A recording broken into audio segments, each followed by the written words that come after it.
गांव सीकरगढ़ में एक अजीब सी खामोशी थी, लेकिन लोगों के मन में एक हड़कंप था। होठों पर ताले लगे थे और मनों में कोलाहल मचा था। कोई भी बोलना नहीं चाह रहा था, लेकिन अंतर्मन शोर से फटा जा रहा था। दरवाजे बंद थे घरों के, लेकिन खिड़कियों की ओट से झांकते दहशत ज्यादा चेहरे थे। आखिर ऐसा क्या हुआ है आज गांव में जो इतनी रहस्यमय चुप्पी है? अब कोई अपना मुहम कैसे खोले भला? किसकी इतनी हिम्मत थी? गांव की गलियों के सन्नाटे को चीरती एक जीप एक बड़ी सी हवेली के आगे रुकी।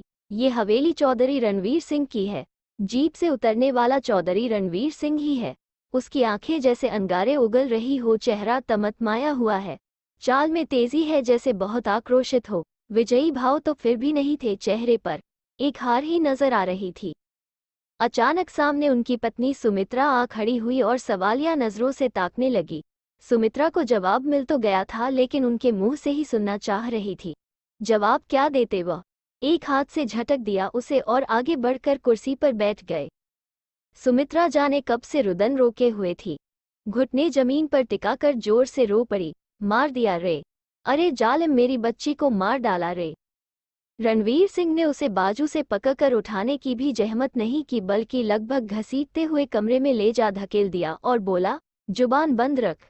रोने की, मातम मनाने की जरूरत नहीं है। तुमने कोई हीरा नहीं जना था। अरे कलंक थी वो परिवार के लिए। मार दिया, पाप मिटा दिया कई जन्मों का। पीढ़ियां तर गई। बाहर आकर घर की दूसरी औरतों को सख्त ताकीद की कि कोई मातम नहीं मनाया जाएगा यहाँ। जैसा रोज चलता है वैसे ही चलेगा। सभी स्तब्ध थी। घर की बेटी सायरा, जो कभी इन्हीं चौधरी रणवीर सिंह की आंखों का तारा थी, आज अपने ही हाथों उसे मार डाला। मार डाला, लेकिन किस कसूर की सजा मिली है उसे? प्यार करने की सजा मिली है उसे। एक बड़े घर की बेटी जिसे पढ़ाया लिखाया, लाड प्यार जताया, उसे क्या हक है किसी दूसरी जात के लड़के को प्यार करने का? क्या उसे खानदान की इज्जत का ख्याल नहीं रखना चाहिए था? 4 अक्षर क्या पढ़ लिए, बस हो गई खुद मुख्तियार। चौधरी रणवीर सिंह चुप बैठा, ऐसा ही कुछ सोच रहा है। अचानक दिल को चीर देने वाली आवाज सुनाई दी। सायरा चीख रही थी, बाबा मत मारो, मैं तुम्हारी तो लाडली हूँ। इतनी बड़ी सजा मत दो अपने आप को। मेरे मरने से तुम्हें ही सबसे ज्यादा दुख होगा। तुम भी चैन नहीं पाओगे। सुनकर अचानक खड़ा हो गया रणवीर सिंह और ताकने लगा कि यह आवाज कहाँ से आई। फिर कटे वृक्ष की भांति कुर्सी पर बैठ गया, क्योंकि यह आवाज तो उसके भीतर से ही आ रही थी। पेट से जैसे मरोड़ की तरह रुलाई ने फूटना चाहा। लेकिन वो क्यों रोए? क्या गलत किया उसने? अब बेटी थी तो क्या हुआ, कलंक तो थी ही ना। कुर्सी से खड़े हो बेचैन से चहलकदमी करने लगा। अपने मन को कैसे समझाऊं कि इसे चैन मिले? किया तो तूने गलत ही है आखिर रणवीर। कलेजे के टुकड़े को तूने अपने हाथों से टुकड़े कर दिए। किसी का क्या गया? तेरी बेटी गई, तुझे कन्या की हत्या का पाप भी तो लगा है। क्या तू उसे और समय नहीं दे सकता था? रणवीर सिंह सोचते सोचते दोनों हाथों से मुहम ढांप कर रोने को ही था कि बाहर से आहट हुई। किसी ने उसे पुकारा था। संयत होकर फिर से चौधराहट का गंभीर आवरण पहन बाहर को चला। आंखें छलकने को आई जब सामने बड़े भाई को देखा। एक बार मन किया कि लिपट कर जोर से रो पड़े। माँ बापू के बाद ये बड़ा भाई रामशरण ही सब कुछ था उसका। मन किया फिर से बच्चा बनकर लिपट जाए भाई से और सारा दुख हल्का कर दे। वो रो कैसे सकता था? उसने ऐसा क्या किया जो दुख होता उसको? सामने भाई की आंखों में देखा तो उसकी भी आंखों में एक मलाल था। ना जाने कन्या की हत्या का या खानदान की इज्जत जाने का। चाहे लड़की को मार डाला हो, कलंक तो लग ही गया था। दोनों भाई निशब्द स्तब्ध से बैठे रहे, मानो शब्द ही खत्म हो गए सायरा के साथ साथ। लेकिन रणवीर को भाई का मौन भी एक सांत्वना सी ही दे रहा था। थोड़ी देर बाद रामशरण उसके कंधे थपथपा कर चल दिया। चुप रणवीर का गला भर आता था रह रह कर, लेकिन गला सूख रहा था। आंखें बंद, होठ भींचे कुर्सी पर बैठा था। बापू पानी! अचानक किसी ने पुकारा तो आंखें खोली। अरे सायरा! ये तो सायरा ही थी, सामने हाथ में गिलास लिए। उसे देख चौंक कर उठ खड़ा हुआ रणवीर। बड़े प्यार से हमेशा की तरह उसने एक हाथ पानी के गिलास की तरफ और दूसरा बेटी के सर पर रखने को बढ़ा दिया। लेकिन ये क्या? दोनों हाथ तो हवा में लहरा कर ही रह गए। अब सायरा कहाँ थी? उसे तो उसने इन्हीं दोनों हाथों से गला दबा कर मार दिया था। हृदय से एक हूक सी निकली और कटे वृक्ष की भांति कुर्सी पर गिर पड़ा। रणबीर की सबसे छोटी बेटी सायरा, जो 3 भाइयों की इकलौती बहन भी थी, घर भर में सबकी लाडली थी। जन्म हुआ तो दादी नाखुश हुई कि बेटी हो गई कहाँ, तो वो 4 पोतों को देखने को तरस रही थी और कहाँ सायरा का जन्म हो गया। 3 ही पोते हुए अब उसके जोड़ी तो ना बन पाए। रणबीर सिंह तो फूला ही नहीं समा रहा था। घर में लक्ष्मी जो आई थी, बहुत लाड प्यार से पल रही थी सायरा। जिस चीज की मांग की या जिस वस्तु पर हाथ रखा वही उसे मिली। तो क्या उसे जीवन साथी चुनने का अधिकार नहीं था? यही सवाल लिए सायरा से बड़ा और रणबीर का छोटा बेटा यानी तीसरे नंबर की संतान राजबीर सामने खड़ा था। तीनों भाइयों में राजबीर ही सायरा के पक्ष में बोल रहा था कि वो सोमेश से शादी कर सकती है। जब लड़का हर तरह से लायक है, सायरा को खुश रख सकता है, तो जाति कहीं भी मायने नहीं रखती। आखिर बात तो सायरा की खुशी की है। लोगों का क्या वो 4 दिन बाद बनाकर रह जाएंगे? सारी उम्र का संताप, दुख तो सायरा को नहीं भोगना पड़ेगा। रणवीर सिंह के दूसरे दोनों बेटे अपने पिता जैसी ही सोच रखते थे, लेकिन रणवीर ने अपने तीनों बेटों को ही किसी बहाने से शहर भेज दिया, क्योंकि वह नहीं चाहता था कि जो कुछ भी वो करने जा रहा था उसके लिए उनके बेटे और उनके परिवार किसी मुसीबत में आए। अब राजबीर सामने खड़ा था, अपनी आंखों में लिए क्रोध, दर्द और विक्षुब्ध सा बेबस, लाचार। पिता ने उसे धकेलकर आंगन में आवाज लगाई कि खाना क्यों नहीं बना आज। लेकिन क्या रणवीर सिंह को भूख थी भी या ऐसे ही सामान्य दिखने का ढोंग कर रहा था, ये तो वह भी नहीं जानता था। बेचैन सा था, जैसे कलेजा फट ही जाएगा उसका। कालू राम, जो कि घरेलू काम काज के लिए रखा हुआ था, खाने की थाली सामने रख गया। रणबीर सिंह खाना खाना तो दूर देखना भी नहीं चाह रहा था। रह रह कर सुमित्रा की सिसकियां गूंज रही थी घर में फैले सन्नाटे में। सिसकियां कभी करुण क्रंदन में बदलना चाहती तो उनको मुहम पर अपनी ओढ़नी को रखकर वापस अंदर ही धकेल दिया जा रहा था। ऐसे माहौल में कोई इंसान कैसे सामान्य रहकर खाना खा सकता था?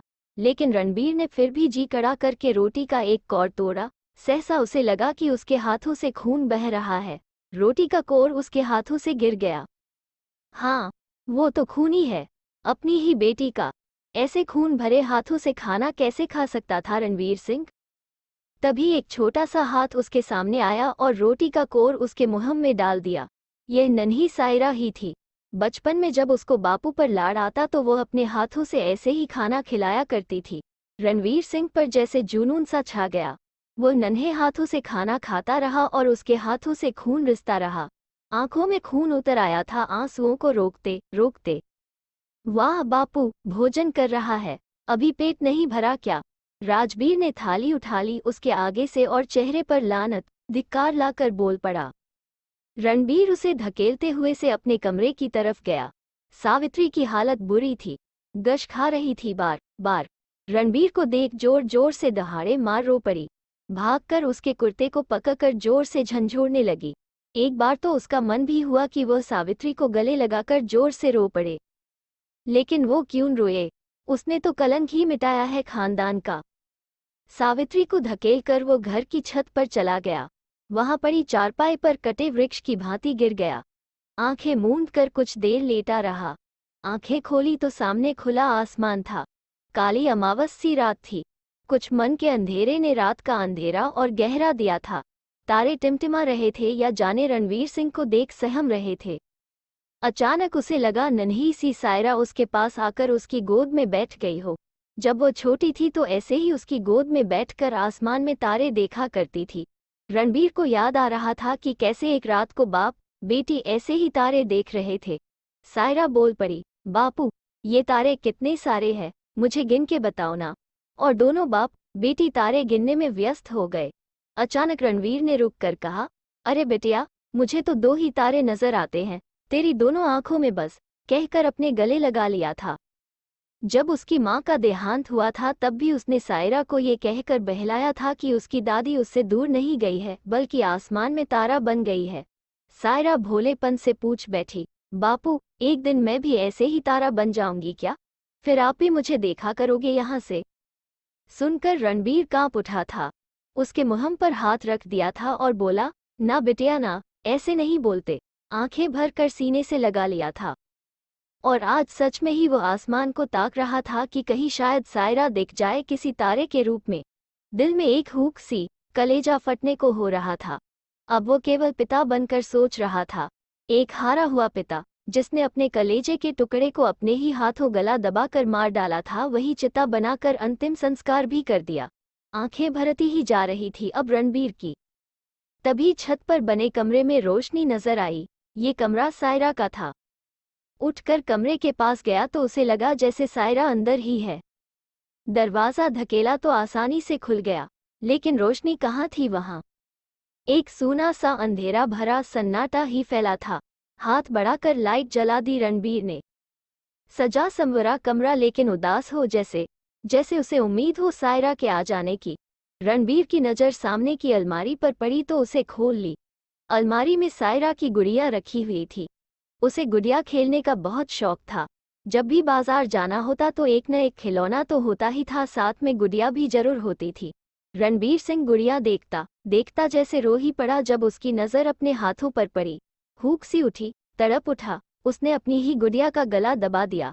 जोर से रुलाई फूटने वाली ही थी कि सामने गुड्डा रखा नजर आया। ओह, ये गुड्डा कितनी जिद करके लाई थी सायरा। उसे याद आया, एक बार वो सायरा को शहर लेकर गया था तो बहुत सारे खिलौने दिलवाए थे, जिस पर हाथ रख दिया वही खिलौना उसका हो गया। दोनों हाथों में खिलौनों के थैले अभी जीप में रखे ही थे कि सायरा ठुनक गई। छोटा सा प्यारा सा मुहम और नाक से कोड़ कर बोली, बापू, आपने मुझे गुड्डा तो दिलाया ही नहीं। रणबीर ने हंसकर उसे गोद में उठाकर कहा, बिटिया, अगली बार जब हम आएंगे तो ले दूंगा। अब तो देर हो गई, रात होने को है। नहीं बापू, मुझे तो अभी ही लेना है, नहीं तो मैं घर ही नहीं जाऊंगी, सायरा ने रुठते हुए कहा।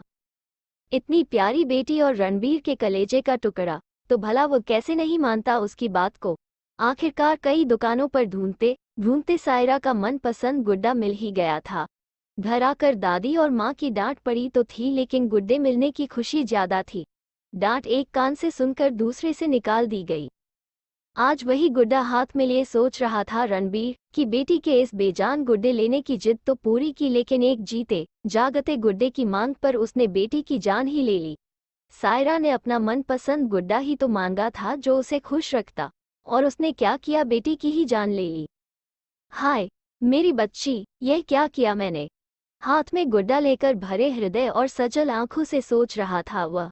सामने की दीवार पर सायरा की तस्वीरें थी, छोटी सी गुड़िया से लेकर कॉलेज जाने तक की। हर तस्वीर में हंसती हुई सायरा बहुत प्यारी दिख रही थी। मेज पर भी एक तस्वीर थी। रणबीर ने उसे उठा लिया। तस्वीर जैसे चीख पड़ी हो। सायरा जीवन की भीख मांगती जैसे चीख रही थी, वैसे ही चीख रही थी तस्वीर। रणबीर ने तस्वीर को सीने से लगा लिया और जोर से रो पड़ा, ना मेरी बच्ची, ना रोना, मैं तेरा बापू नहीं हूँ, अरे पापी हूँ, कसाई हूँ मैं। रोते रोते कमरे के बाहर आ गया। गुड्डे और सायरा की तस्वीर को सीने से लगा रखा था। छत पर ही एक कोने में सिकुड़कर बैठ गया और रोता रहा, ना जाने कितनी देर तक। कितनी ही देर बाद उसने गर्दन उठाई और आसमान की तरफ ताकने लगा, जैसे सायरा को खोज रहा हो। सामने भोर का तारा जगमगा रहा था। रणबीर को लगा कि उसमें सायरा है। तारे को देख वह फिर रोने लगा। अचानक भोर के तारे के पास एक तारा और जगमगाने लगा। कुछ देर में ही सवेरा हो गया। सवेरा होने के साथ साथ गांव सीकरगढ़ में एक चर्चा सरेआम थी। एक तो भोर के तारे के पास एक तारे के दिखने का, और दूसरी चौधरी रणबीर सिंह की मौत की। कहानी पसंद आए तो कृपया चैनल को लाइक, शेयर और सब्सक्राइब करें। धन्यवाद।